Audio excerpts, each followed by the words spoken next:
Bismillah, Assalamualaikum warahmatullahi wabarakatuh. Waalaikumsalam warahmatullahi wabarakatuh. Hari ini sudah membahas pendahuluan atau abstrak. Jadi mulai hari ini kita ngomong abstrak. Tapi sebelum abstrak, saya mau menjelaskan tentang materi perkuliahan kedua. Hari ini kita belajar tentang bagaimana kebijakan pemerintah Indonesia di masa Orde Lama. Jadi saya menyampaikan materi sekitar 15 menit. Sesudah itu nanti kita kembali ke proses penulisan kita.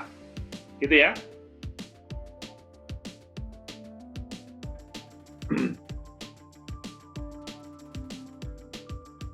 Kebijakan pendidikan pemerintahan Orde Lama. Tentunya kita kemarin pada pertemuan pertama sempat membahas pintas.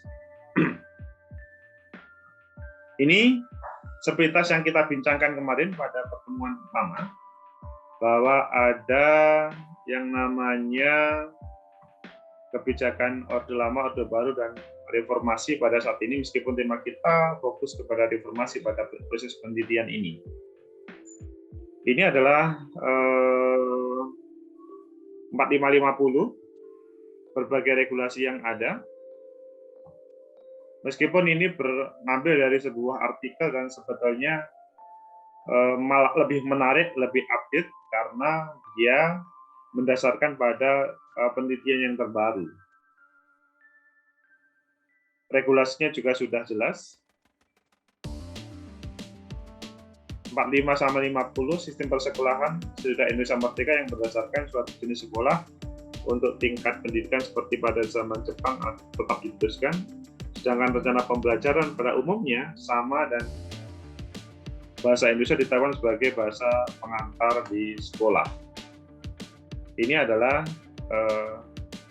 buku-buku pelajaran yang digunakan adalah buku hasil terjemahan dari bahasa Belanda ke dalam bahasa Indonesia yang sudah dirilis sejak zaman Jepang.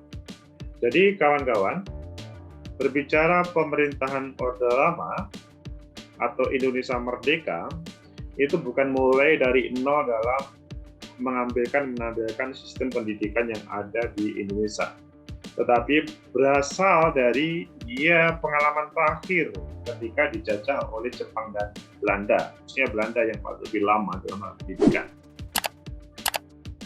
Jadi dalam hal buku, dalam hal lain-lainnya, itu selanjutnya tetap ada hubungannya, meskipun sekarang kelihatannya kita tidak nyambung. Sebetulnya pada waktu itu terjadi. Dan bahasa Indonesia akhirnya menjadi bahasa yang sebagai pengantar dalam proses pembelajaran. Ada pendidikan rendah. Pendidikan yang terendah di Indonesia sejak awal kemerdekaan yang disebut dengan sekolah rakyat. Mungkin kalau teman-teman bertanya kepada kakek nenek, akan mengalami sekolah rakyat ini. Tetapi kalau ibu bapak kemungkinan tidak. Lama pendidikan semula 3 tahun menjadi 6 tahun. Jadi kalau sebelum Indonesia Merdeka itu 3 tahun, ketika Orde Lama 6 tahun. Tujuan pendidikan sekolah rakyat adalah selain meningkatkan taraf pendidikan, pada masa sebelum kemerdekaan juga dapat menampung hasil yang besar dari mereka yang hendak bersekolah. Mengingat kurikulum sekolah rakyat diatur dengan putusan menteri, yaitu tertanggal 19 November 1946, dan tercatat ada 24.775 sekolah rakyat yang ada pada waktu tahun 1949. Jadi sudah banyak 24.000, tapi se-Indonesia. Pendidikan guru. Indonesia mengenal SDB, SDC, SDA. Yang sebetulnya sekali lagi mereka semuanya itu adalah mencetak guru. Kalau saat ini kan sudah tidak ada sekolah guru SDB, SPG, SDC, itu tidak ada. Karena pada waktu itu perkuliahan belum seperti sekarang. Kalau SDB, lama pendidikan 4 tahun dan tujuan pendidikan guru untuk sekolah rakyat. Jadi bagaimana calon guru SD lah. Kalau sekarang itu kan kita ngomong PGSD, ya ini sekaligus cukup SDB. Ya, meskipun memang berbeda sih. Hanya karena dalam perkembangannya lebih profesional, akhirnya kemudian kita ada PGSD. Kemudian sekolah guru C, berhubungan kebutuhan yang mendesak. Maksudnya ya ini lebih tinggi lagi. Maka terasa perlunya pembukaan sekolah guru yang dalam tempo singkat dapat menghasilkan kebutuhan yang mendesak. Kemudian sekolah guru A, karena adanya anggapan bahwa pendidikan guru 4 tahun belum menjamin pengetahuan cukup untuk taraf menjadi guru, maka dibukalah SDA yang memberi pendidikan tingkat 3 tahun sesudah SMP. Jadi ini adalah bagi guru-guru level atas, bukan sekolah rakyat saja, tapi level semacam SLTA gitu. Meskipun sekarang itu ya kalau kita ngomong tidak cukup hanya pakai SD, mungkin bisa-bisa sudah master ini. Pendidikan umum SMP, istilahnya pada zaman Jepang, SMP menggunakan canvas pelajaran yang sama pula tapi dengan keluarnya surat keputusan Menteri Pendidikan dan Kebudayaan tahun 46, maka diadakannya pembagian A dan B, SMP A dan B, mulai kelas 2 sehingga terdapat kelas 2A, 2B, 3A, 3B, diberikan juga sedikit ilmu alam, ilmu pasti. Kemudian di bagian B sebaiknya diberikan ilmu alam dan ilmu pasti. Ini semuanya masih di kota-kota besar, Jakarta, Bandung, Semarang, Jogja, Surabaya, Surakarta, Cirebon. Kemudian ini berbicara, kemudian muncul ada, maksudnya pada waktu itu ada pendidikan kejuruan, ada pendidikan teknik. Pendidikan teknik itu mulai dari kursus kerajinan negeri, sekolah teknik pertama, sekolah teknik menengah. Kalau sekarang mungkin sudah tidak kita temukan kalau di SLTA itu dulu atau pada 10 tahun yang lalu ada STM, sekarang sudah tidak, tetapi SMK 1 ataupun 2. Kalau ST itu juga sekarang relatif tidak ada. Semuanya mengarah kepada perguruan tinggi semuanya kalau berbicara yang profesional. Kecuali kemudian kursus kerajinan ini sifatnya mungkin kita sama sekali tidak menemukan pada saat sekarang. Pendidikan tingkat tinggi, pendidikan di Belanda, Prakarsa yang Belanda pada bulan Januari 46 didirikan Universitas Darurat Nuts Universiteit yang terdiri dari 5 fakultas, yaitu Fakultas Kedokteran, Hukum, Sastra, dan Filsafat, dan Pertanian di Jakarta, dan Fakultas Teknik di Bandung. Pada bulan Maret 47 oleh pemerintah Belanda secara resmi, nama Universitas Darurat diganti nama Universitas Indonesia. Dan 47 universitas tersebut diperluas dengan Fakultas Ilmu Pasti dan Alam di Bandung. Kita mengenal IPB, Kedokteran Hewan di Bogor, sekarang mengenal IPB, Kedokteran di Surabaya, ya UNER sekarang, dan Surabaya, dan Ekonomi di Makassar dan Unhas. Jadi sebetulnya semuanya tetap ada hubungannya dengan pemerintahan Belanda pada waktu itu, tetapi selanjutnya seakan-akan tidak ada hubungannya. Tapi kalau kita pahami bahwa para funding pada waktu itu, maksudnya dunia pendidikan pun juga ada sambungnya, apalagi kemudian proses sekolahnya ada di sana juga. Jadi Universitas Indonesia sebagai yang pertama, tetapi ketika teknik dihubungkan dengan ITB, pertanian IPB, kemudian UNER tetap juga hubungannya dengan kedokteran dan ekonomi di Makassar.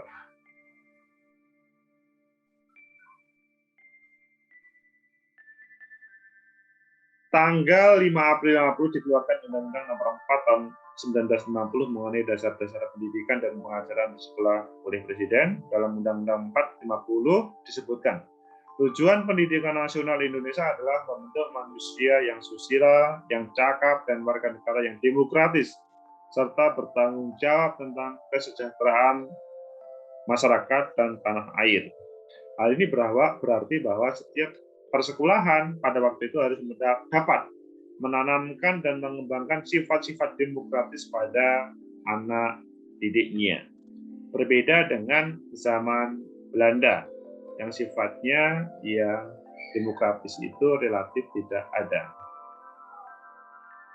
Dengan demikian, tujuan pendidikan tersebut mencerminkan sikap nasionalisme dan demokratis atau penghargaan kemerdekaan individu, masyarakat untuk membentuk bangsa. Diketahui melihat ke belakang bahwa pada masa sebelum kemerdekaan, pada zaman Hindia Belanda, sistem persekolahan hanya didasarkan pada sistem golongan, baik golongan bangsa atau status sosial. Setelah proklamasi, maka kita semuanya, rakyat, bisa merasakan sekolah, apalagi kemudian didukung pasal 31 ayat 1 Undang-Undang Dasar 45 bahwa setiap warga negara berhak mendapatkan pengajaran. Itu teman-teman terkait dengan pendidikan di masa Orde Lama. Intinya bahwa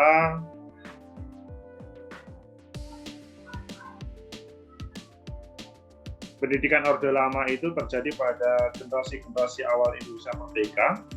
Tetapi kalau kita bandingkan dengan saat ini, jelas belum terjadi perbedaan yang mendasar. Apakah ada pertanyaan terkait dengan materi yang saya sampaikan tadi, teman-teman? Terkait dengan kebijakan pendidikan pada waktu Orde Lama. Tentunya semuanya kebijakan pada waktu Orde Lama itu sangat dipengaruhi karena pasca Indonesia merdeka. Jadi Indonesia merdeka itu memang desainnya relatif mendadak. Awalnya kita pahami mau diberi hadiah oleh Jepang. Sesudah Jepang bisa mengusir Belanda dari Indonesia, dalam perjalanannya Jepang selanjutnya melawan sekutu kalah, dan bahkan Indonesia kemudian berani memproklamasikan tanpa harus menunggu hadiah kemerdekaan dari Jepang tersebut. Sehingga kalau kita berbicara dunia pendidikan pada waktu itu, ya terjadi alam kebebasan dalam proses, maksudnya perubahan menjadi alam kebebasan dalam proses pengajaran. Silahkan kalau ada pertanyaan. Saya, Pak. Silahkan. Saya mau tanya, Pak. Kalau yang untuk pendidikan guru, pendidikan kejuruan, sama pendidikan teknik, itu apakah hasil turunan kebijakan dari Belanda atau memang sudah dari Indonesia sendiri? Karena kan yang dari buku yang dipakai itu kan masih hasil terjemahan dari buku bahasa Belanda yang diterjemahkan ke Indonesia. Seperti itu, Pak. Terima kasih. Baik, terima kasih. Jadi sekali lagi, keberadaan teknik pun juga merupakan produk Indonesia merdeka. Bahkan kalau kita melihat awal sebelum Indonesia merdeka, itu kan kalau kita ngomong yang paling sering kita dengar ya hanya sekolah rakyat. Keberadaan sekolah teknik, bahasanya kursus negeri tadi, kerajinan negeri atau sekolah teknik menengah, itu merupakan hadir karena ya Indonesia merdeka itu tadi.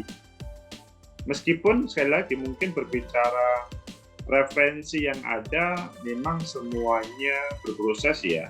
Teman-teman kalau membandingkan pada saat ini ya, pada suasana reformasi, kemudian mencoba melihat buku-bukunya orang tua kalian yang mungkin sekolah pada waktu tahun 90 atau tahun 80, maka terjadi perbedaan. Meskipun ada mungkin pada titik-titik kesamaan. Jadi itu Biaul, atau mungkin ada yang belum saya jawab, Biaul? Oh ya, sudah, Pak. Jadi berarti itu muncul karena proses dari setelah Indonesia merdeka ini ya, Pak? Betul, sesudah Indonesia merdeka, berdaulat, dan kemudian menentukan bagaimana arah Indonesia itu. Jadi bagaimana menjadi negara yang demokratis dan bisa mensejahterakan rakyatnya.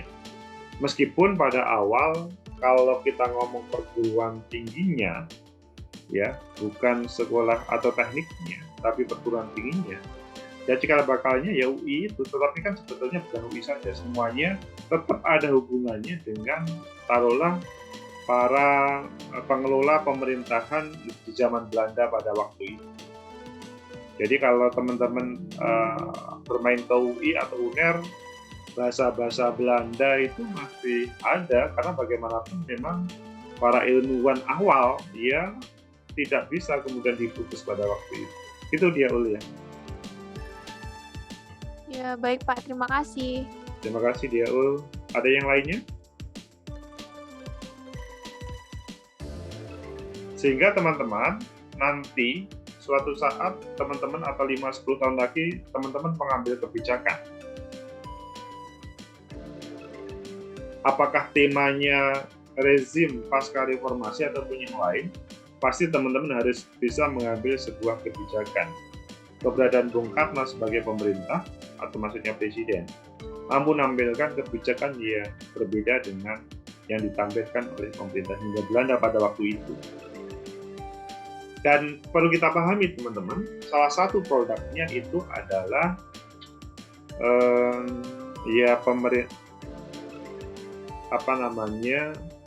kebijakan pendidikan pada waktu itu, salah satunya adalah kebijakan pemerintahan yang ada hubungannya dengan menteri pada waktu itu, yaitu Gajah Dewantara yang menampilkan Taman Siswa. Taman Siswa kalau dipahami, kalau dihubungkan dengan kekinian, ya Merdeka Belajar. Merdeka Belajar. Teman-teman kalau melihat konten saya yang kemarin, ya 3 tahun 1 bulan lulus cum laude dengan IPK 3,92, Sekjen BEM KM UGM, itu luar biasa. Itu representasi sebuah pendidikan yang ditampilkan oleh Merdeka Belajar pada saat ini, ataupun Merdeka Belajar dalam konteks Orde Lama, yaitu dia sang Mbak Kintan di konten saya itu, dia exchange di Korea selama 1 semester. Semua mata kuliah bisa diakui secara langsung. Semua kegiatan di luar diakui. Meskipun mungkin di beberapa perguruan tinggi lainnya tidak seperti UGM yang mengakui, yang bisa welcome terhadap atau memberi apresiasi terhadap pendidikan di luar. Di kampus teman-teman ini mungkin perlu dimotivasi bagaimana seperti UGM yang apapun yang dikerjakan di luar itu diekspresi, diakui. Sehingga dalam bahasa konten itu 3 tahun 1 bulan dia lulus cum laude, IPK 392, tetapi kesehariannya dia jalan-jalan. Jadi dia, teman-teman sampai hari ini sudah pernah jalan-jalan ke Korea, ke Jepang, ke Malaysia, ke Singapura, ke Thailand sudah? Belum Pak. Belum. Apalagi dibiayai oleh negara ya. Belum ya. Ini Mbak Kintan di konten yang saya terbitkan kemarin, ke semua tempat itu dibiayai. Dan semua hasilnya nilainya kemudian bisa diterima oleh UGM. Dia aktivis betul, tapi selanjutnya bisa 3 tahun 1 bulan selesai dengan cum laude. Di Unesa mungkin paling cepat 3 tahun 5 bulan atau 3,5 tahun lah. Ini 3 tahun 1 bulan bisa selesai. Kuliahnya di mana-mana. Itu kan menarik. Bisa menjadi referensi, maksudnya pada kebijakan Merdeka Belajar pada saat ini. Semoga aja teman-teman para pengambil kebijakan, taruhlah dunia kampus atau dunia sekolah, ketika mendengar seperti ini, maksudnya mendengar ini itu bukan mendengar kalimat saya, tetapi apa yang dijadikan kebijakan di UGM, itu kemudian bisa mengambil contoh seperti itu, sehingga teman-teman kalau berbicara lulus itu tidak harus berlama-lama. Dan yang lebih penting, yang dikerjakan di berbagai tempat itu kemudian diapresiasi. Maksudnya nilainya pun diterima. Kadang-kadang kan kita tidak. Ada pertanyaan, teman-teman? Oke, kalau tidak ada pertanyaan, kita langsung kembali ke materi terkait dengan riset kita. Ya. Pertemuan kedua, teman-teman, ya.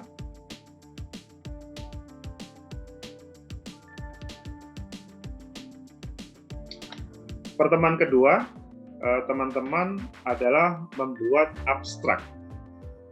Jadi judul saya anggap sudah selesai. Ada yang belum membuat judul, resikonya terlambat. Hari ini teman-teman kalau tidak langsung membuat abstrak, minggu depan saya pastikan teman-teman terlambat. Jadi lebih baik sesudah ini langsung dieksekusi. Karena berbicara membuat abstrak itu cukup sedikit, 200 kata. 200 kata kalau serius itu sebetulnya dalam waktu 1 jam selesai. Tetapi kalau tidak dikerjakan dalam waktu 1 minggu atau bahkan 1 tahun tidak selesai. Tergantung pada teman-teman semuanya. Abstrak itu pertama. Ya, saya pikir teman-teman sudah sangat paham, saya hanya mengingatkan. Pertama yaitu latar belakang dari penelitian. Mengapa sih kita meneliti A, B, C, D tadi? Mengapa kita meneliti kalau sesudah adalah sebuah fenomena kebijakan di siswa inklusi. Apa latar belakangnya? Nah, misalkan latar belakangnya adalah karena pada suasana pandemi ini ya siswa inklusi itu hal yang sulit untuk menerima pelajaran ketika daring. Tetapi ketika luring itu berlawanan dengan kebijakan pemerintah. Hal ini kemudian menjadikan para pengambil keputusan di sekolah atau di pemerintah daerah menjadi kesulitan. Selanjutnya, sesudah latar belakang atau background, selanjutnya teman-teman tujuan. Tujuan dari penelitian ini yaitu bagaimana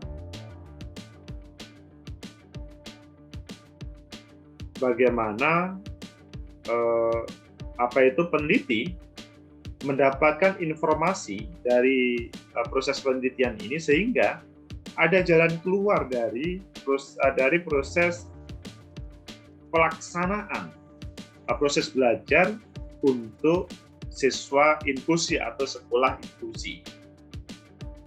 Kemudian yang ketiga adalah kemudian metode. Metodenya apa? Teman-teman ketika mau misalkan saya mau menggunakan kualitatif atau kuantitatif, pendekatannya pakai apa? Kemudian nanti teorinya pakai apa? Tidak cukup hanya ngomong kualitatif ataupun kuantitatif, bahkan teknisnya di lapangan bagaimana. Itu yang selanjutnya teman-teman perlu membuatnya secara detail. Apakah selanjutnya kemarin ada yang mau menulis dengan strukturalisme, ada dramaturgi dalam proses pendidikan inklusi, atau rasionalitas pendidikan inklusi, atau konflik di dalam inklusi. Itu selanjutnya dihubungkan dengan metode yang digunakan. Kemudian terakhir adalah sesudah metode sama teori, teman-teman menampilkan hasil penelitian adalah pada proses inklusi ini bisa berjalan dengan baik karena menggunakan bla bla bla bla bla bla bla. Tetapi karena kita belum melakukan penelitian yang sebenarnya, Susetyadi sudah melakukan penelitian belum? Atau sudah ke lapangan belum? Susetya? Sudah, Pak. Tapi hanya beberapa data aja. Oke. Boleh digambarkan Susetya terkait dengan apa yang kamu lihat di lapangan, mungkin untuk menjadi hasil awal.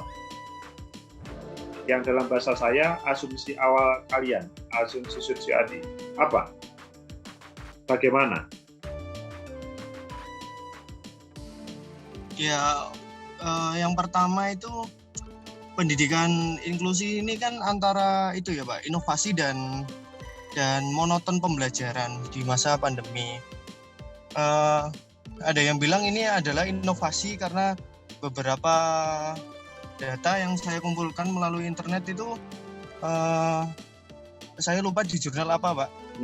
Pertemuan game antara GEM, antara Ristek Dikti yang sekarang jadi... Wajahmu nggak bisa muncul, Susutyadi. Mohon maaf Pak, saya di jalan ini. Oh ya, oke, nggak apa-apa. Ya, dari jurnal itu saya ambil beberapa poinnya.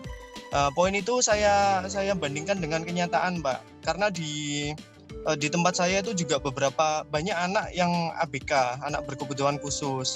Mereka itu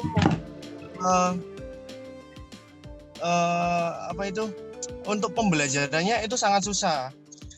Kebetulan kakak saya sepupu itu guru di ABK. Apa tuh? Nggak, sekarang itu kan yang disampaikan Susutyo Adi itu adalah secara teoritisnya atau secara gambaran yang ada di teks. Tapi sekarang adalah di tempat di mana Susutyo Adi melakukan penelitian nanti, apa yang kemudian dilihat pada saat ini? Bahwa itu misalkan itu adalah di sana terjadi sebuah pembelajaran yang misalkan dia tidak menggunakan daring, tetapi dia tidak menggunakan luring, tapi menggunakan metode begini. Atau dia tetap daring, dia tetap luring, tapi selanjutnya protokol kesehatan kemudian dilakukan dengan begini. Atau dia berbeda lagi, atau mungkin dia daring dengan cara yang berbeda dengan yang standar sekolahan dengan bla bla bla bla bla. Gimana Susutyo Adi?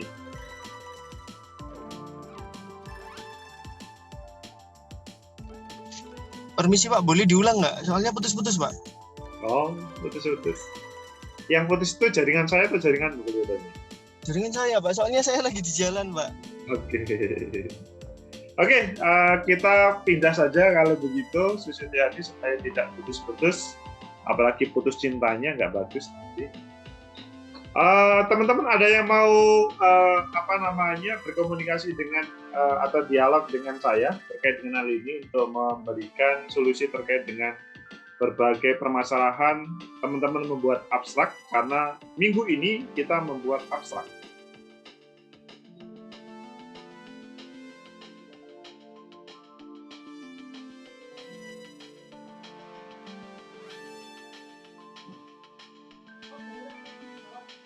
Jadi dipastikan teman-teman sudah tidak ngomong atau memperdebatkan judul lagi nantinya sesudah pertemuan ini.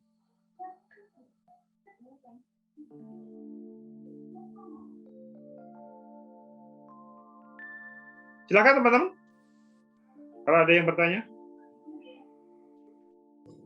Saya Pak. Silakan Nadir.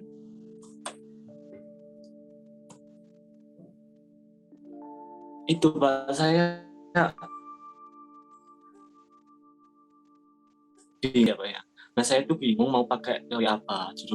Judul saya itu ini penerapan kebijakan pembelajaran tatap muka dengan 50% kuota di SD Anggasawangi 1 Sidoarjo. Nah itu kayak dilatar belakangi oleh edaran yang turun dari Dinas Pendidikan Kabupaten Sidoarjo yang sudah memperbolehkan untuk melakukan pembelajaran tatap muka mulai tanggal 30 Agustus hari ini. Akan tapi tetap memberlakukan protokol kesehatan. Itu latar belakangnya. Jadi kayak pembelajaran tatap muka itu udah dimulai hari ini. Udah diperbolehkan dimulai hari ini. Yang menjadi pertanyaan Nadir apa? Ini kan saya tampilkan ini di paparan saya tampilkan. Yang dipertanyakan oleh Mas Nadir apa? Teorinya, Pak. Teorinya. Mungkin, iya. Kalau menurut Mas Nadir apa? Tindakan rasional bisa nggak, Pak? Tindakan rasional. tindakan rasional bisa juga, bisa digunakan. Bisa. Bisa. Berarti yang Max Weber itu ya? Ya, tetapi ya mungkin kalau berbicara tindakan rasional di situ posisi pengambil kebijakan di sekolah yang diutamakan. Oh, berarti saya mewawancarai yang membuat kebijakan ini. Ya, taruhlah kepala sekolah atau guru atau kepala sekolah itu. Oh iya. Karena Ya, bagaimanapun ini kan berisiko kan antara siswa yang kemungkinan kesulitan mendapatkan materi secara secara online, atau kalau 50% maksudnya pelaksanaan tatap muka secara langsung itu kan berakibat mereka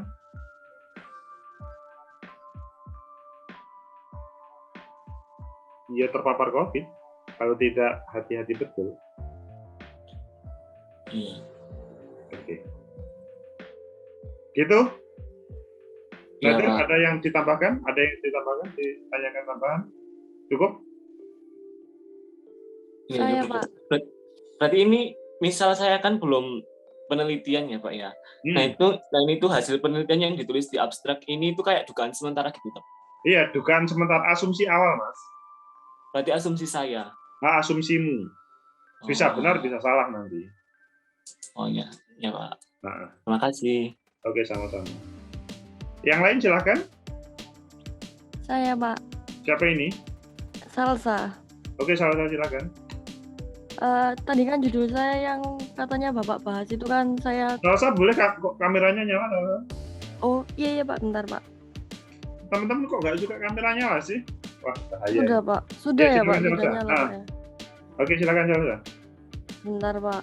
Itu tadi kan judul saya kan waktu dibahas kan saya jaringannya susah Pak. Terus gimana Pak? Katanya kurang fokus ya Pak. Ini ya kamu tadi ya. Kebijakan ya. pendidikan Taman Kanak-kanak Al-Karomah dalam masa pandemi. Iya. Kecamatan Sukomanunggal. Apa kebijakannya di sana? Dirimu ini masih deskriptif, belum menampilkan sebuah fenomena yang kemudian bisa dipahami oleh orang lain. Itu kan jadi di daerah saya tuh ada sekolahan Pak, tapi taman kanak-kanak gitu Pak. Di situ kan harusnya kan saya kan di Surabaya kan masih zona merah ya Pak, baru saja zona orange.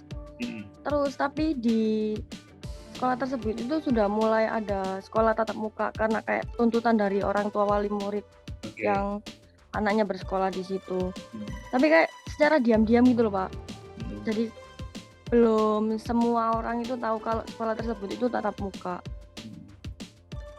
Ya judulnya gini aja, PTM diam-diam atau tersembunyi